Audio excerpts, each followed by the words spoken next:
नमस्कार दोस्तों, मैं जेपी पटेल। दोस्तों, आज हम इस वीडियो में बात करने वाले हैं।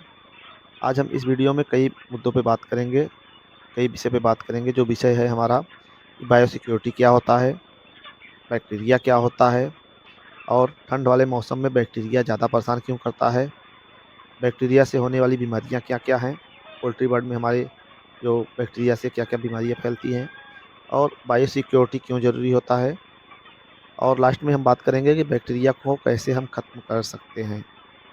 दोस्तों, वीडियो में बने रहें और आज हम बात करेंगे कि बायोसिक्योरिटी क्या होता है। तो दोस्तों, बायोसिक्योरिटी का मतलब होता है कि हमें ऐसा प्रबंध जिससे कि हमारे बर्ड में बीमारियां न फैलें, खास करके बैक्टीरिया और वायरस से फैलने वाली बीमारियां। कहने का मतलब हमें वायरस और बैक्टीरिया के प्रवाह को अपने फार्म की तरफ से रोकना होता है। इसे हम बायोसिक्योरिटी कहते हैं। अब दोस्तों, यहाँ एक सवाल उत्पन्न होता है कि बैक्टीरिया क्या होता है।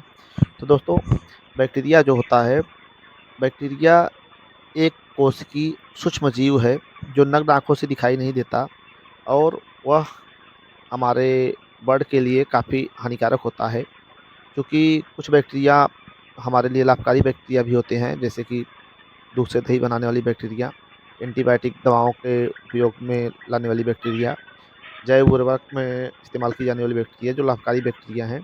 लेकिन पोल्ट्री बर्ड में कुछ बैक्टीरिया हैं जो काफ़ी खतरनाक होती हैं, जैसे कि जो हानिकारक बैक्टीरिया हैं उसमें जो हमारे बर्ड को निमोनिया के लिए जिम्मेदार होती हैं। हमारे बर्ड में इकोलाई जो होता है, ये बैक्टीरिया खतरनाक होता है। कुछ बैक्टीरिया हैं जो सीआरडी का कारण बनती हैं, जो हमारे बर्ड में बीट की समस्या होती है, उसके लिए बैक्टीरिया ही जिम्मेदार होती है। तो ये जो है, जो नुकसानदायक बैक्टीरिया, हानिकारक बैक्टीरिया है वो हैं। इसकी लिस्ट काफ़ी लंबी है। फिलहाल हम बात करते हैं कि ठंड के मौसम में हमारे फार्म में बैक्टीरिया से ज़्यादा हमारा फार्म डिस्टर्ब होता है, हमारे फार्म में बैक्टीरिया ज़्यादा नुकसान पहुंचाता है। उसका कारण क्या होता है? तो दोस्तों, पहले हम कारण को पता करते हैं कि करने की कोशिश करते हैं कि ठंड के मौसम में हमारे फार्म में बैक्टीरिया से अधिक नुकसान क्यों होता है। तो दोस्तों, ठंड के मौसम में एक समस्या होती है, सबसे बड़ी समस्या जो होता है टेम्परेचर मेंटेन करने में। दोस्तों, तापमान को नियंत्रित करने के लिए जो हम इस्तेमाल करते हैं, जो संसाधन, उसमें सबसे पहले हमें अपने पर्दे को बंद रखना होता है ताकि ठंडी हवा फार्म में प्रवेश न करे। और इस प्रक्रिया के दौरान होता क्या है कि हमारे फार्म के अंदर की जो आर्द्रता है, जो हवा में नमी की मात्रा है, वो बढ़ जाती है और इस अवस्था में बैक्टीरिया को पनपने के लिए सबसे अनुकूल मौसम मिल जाता है कि जब फार्म में नमी की मात्रा अधिक हो। और आप जानते ही हैं कि हमारे बर्ड जो होते हैं वो पानी को गिरा के और पीते समय कुछ ना कुछ पानी डिस्टर्ब होता है, ज़मीन पे गिरता है, तो उससे हमारे फार्म में नमी हो जाती है और फार्म बंद होने के कारण वेंटिलेशन में भी समस्या होती है और फार्म बंद होने के कारण हमारा जो फार्म है वो पूरी तरह सूख नहीं पाता और फार्म में नमी की अधिकता हो जाती है, जिसके कारण भी बैक्टीरिया पनपने में काफ़ी उनको मदद मिलता है। और दोस्तों, कम तापमान में हमारे बर्ड का जो इम्यूनिटी पावर है, जो प्रतिरोधक क्षमता है, वो कम हो जाता है और हवा का प्रवाह फार्म में सही से हो नहीं पाता ठंड के मौसम में, क्योंकि पर्दे बंद रहते हैं। तो एक तो आपके फार्म में ह्यूमिडिटी अधिक हो गई, फार्म में हवा का प्रवाह खत्म हो गया, जिससे जो बैक्टीरिया हैं वो काफ़ी देर तक हवा में जीवित रहते हैं और श्वसन के माध्यम से सोशल प्रणाली सिस्टम में वो इंटर कर जाते हैं और हमारे बर्ड के को काफ़ी नुकसान पहुंचाते हैं दोस्तों। और दोस्तों, बात करें अगली बात तो कि बैक्टीरिया से हमारे फार्म में कौन सी बीमारियां फैलती हैं। तो बीमारियां तो अनेक हैं दोस्तों, जो बैक्टीरिया के कारण फैलती हैं। कुछ वायरस भी हैं जो इन रोगों के लिए जिम्मेदार होते हैं। इसमें जो है एक निमोनिया, अगर जहाँ बर्ड हमारा गीला कर देता है, अगर हमारा लिटर गीला रहता है और टेम्परेचर जब कम होता है तो उस अवस्था में बर्ड में निमोनिया की भी शिकायत आती है, जो कि एक बैक्टीरिया ही उसके लिए जिम्मेदार होता है। और इसमें इकोलाई इकोलाई एक बैक्टीरिया है जिससे कि बर्ड का जो है किडनी, लीवर और काफ़ी अंग को डैमेज कर देता है। बीट की समस्या, जो आपका बर्ड बीट करने लगता है, सफ़ेद बीट और लाल बीट, वो भी बैक्टीरिया के कारण ही होता है। सीआरडी ठंड के मौसम में काफ़ी फार्म को परेशान करता है। तो दोस्तों, ये अनेक रोग, कुछ और रोग भी हैं, ये सब बैक्टीरिया के कारण होते हैं। तो दोस्तों, अगली प्रक्रिया में हम समझते हैं, अगली विषय पे बात करते हैं कि बैक्टीरिया को हम कैसे खत्म करें या बैक्टीरिया को कैसे नियंत्रण करें और बायोसिक्योरिटी ज़रूरी क्यों है। तो दोस्तों, बायोसिक्योरिटी जैसे आप जानते हैं, वीडियो में हम बात हुई है, बायोसिक्योरिटी के नाम पे हम लोग किसी भी व्यक्ति का जो बाहर से आता है उसका पैर हम सैनिटाइज़ कर देते हैं। मतलब जूते के नीचे या चप्पल के नीचे जो भी बैक्टीरिया है उसको मार देते हैं। बैक्टीरिया नाशक घोल में उसको डुबो के उसके बाद हम फार्म में उसको एंटर करते हैं। तो उस व्यक्ति का जो पैर के अंदर बैक्टीरिया है वो तो ज़ीरो हो गया, लेकिन बाकी बाहर उसके शरीर पे भी बैक्टीरिया हो सकता है ठंड के मौसम में। कि बायोसिक्योरिटी का मतलब ही होता है कि हमें अपने बर्ड को बैक्टीरिया जनित बीमारियों से रोकना। तो दोस्तों, बायोसिक्योरिटी ज़रूरी इसलिए होता है क्योंकि अन्य मौसम में क्या होता है कि धूप जो है वो बैक्टीरिया मारने का बहुत अच्छा कार्य करता है।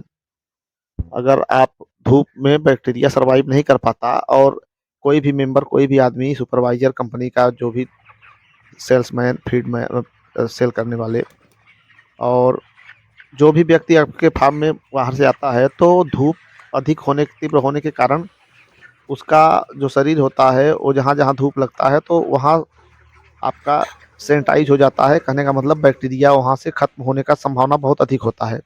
लेकिन ठंड में धूप अधिक न होने के कारण बैक्टीरिया जो है वो पनपता रहता है और अगर कोई बाहर से कोई आदमी आपके फार्म में अगर एंट्री करता है तो उसके साथ बैक्टीरिया आने की संभावना बहुत ज़्यादा हो जाती है।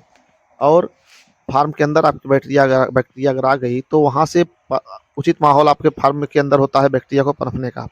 इसी कारण आप अपने फार्म को बैक्टीरिया से बचाने का सबसे अच्छा उपाय ये है कि आप किसी अन्य बाहरी आदमी को बिना सैनिटाइज किए अपने फार्म में आप प्रवेश मत करने दीजिए, क्योंकि इससे आपका कई नुकसान होता है। अगर आपके फार्म में बैक्टीरिया का संक्रमण हो गया तो उसको कंट्रोल करने में और आपकी समस्याएं बढ़ जाएंगी, आपका खर्च बढ़ जाएगा और अगर एक बार बर्ड इंजर्ड हुआ तो काफ़ी नुकसान देखा जाता है दोस्तों। इसके लिए आप बायोसिक्योरिटी का विशेष ध्यान दें दोस्तों, क्योंकि विशेष रूप से ठंड के मौसम में बायोसिक्योरिटी का आपको विशेष ध्यान देना है, क्योंकि फार्म आपका है और इससे नुकसान जो होने वाला है वो आपको ही होगा। अब दोस्तों हम बात करते हैं कि बैक्टीरिया को हम कैसे खत्म कर सकते हैं। बैक्टीरिया को खत्म करने का क्या उपाय है, या जैसे कि किसी कारणवश अगर आपके फार्म में बैक्टीरिया इंटर हो गया है, बैक्टीरिया से आपका बर्ड इंजर्ड हो गया है, तो बैक्टीरिया को कैसे खत्म हम कर सकते हैं उसके विषय में हम बात करते हैं। तो दोस्तों, बैक्टीरिया जो होता है उसको पनपने के लिए अधिक आर्द्रता की ज़रूरत होती है। अधिक ह्यूमिडिटी वाला जो माहौल होता है उसमें बैक्टीरिया अच्छे से पनपता है। तो आपको ध्यान देना है कि आपके फार्म का वेंटिलेशन अच्छा होना चाहिए। ठंड के मौसम में भी आपको टेम्परेचर बनाने के लिए शुरू-शुरू में अधिक पर्दे को अधिक बंद रखना पड़ता है, जिसके कारण आपका फार्म जो है आपके फार्म में आर्द्रता अधिक हो जाता है। ख़ास करके आर्द्रता तब अधिक होता है जब बर्ड आपका 1 हफ्ते से 1 सप्ताह के ऊपर होता है और उसके पहले भी आपको रेकिंग करना है, क्योंकि जब आप पेपर फीडिंग कराते हैं तो पेपर भी गीला हो जाता है।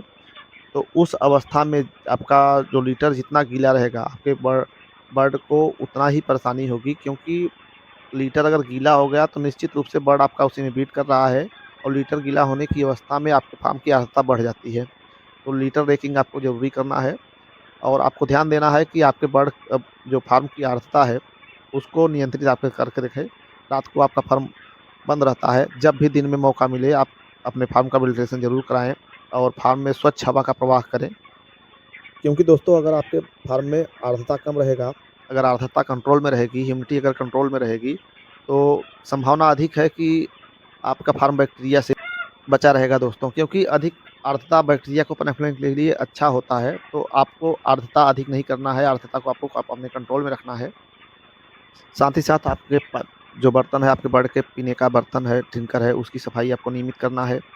फार्म में जो है आपका बर्ड तनाव मुक्त रहे, इस ऐसा वातावरण आपको बनाना है और आपका जो बर्ड है, जो इंजर्ड बर्ड है, जो बीमार बर्ड है, उसको आप अलग रखेंगे ताकि अन्य बर्ड में उसका जो संक्रमण है वो ना हो। वेंटिलेशन पे आप विशेष ध्यान रखेंगे और जो है आपके फार्म में जो कीड़े-मकोड़े होते हैं, उसको भी आपको नियंत्रित करके रखना है, क्योंकि ये बैक्टीरिया को फैलाने का कारक वो भी होते हैं। तो दोस्तों, इस प्रकार से आप बैक्टीरिया को अपने फार्म में पनपने से रोक सकते हैं। तो दोस्तों, अगर वीडियो अच्छी लगी हो तो हमारे वीडियो को आप लाइक ज़रूर करें दोस्तों, और चैनल पे नए हो तो चैनल को हमारा सब्सक्राइब करिए और किसी भी प्रकार की समस्या के लिए, किसी भी प्रकार के सवाल के लिए आप हमसे कॉन्टैक्ट कर सकते हैं। हमारे कमेंट बॉक्स में आप कमेंट करके बताइए और अगर कोई आपका सवाल है तो हमारे व्हाट्सएप नंबर पे भी आप अपना वीडियो, फ़ोटो सहित आप संपर्क कर सकते हैं दोस्तों। तो वीडियो देखने के लिए धन्यवाद दोस्तों। जय हिंद।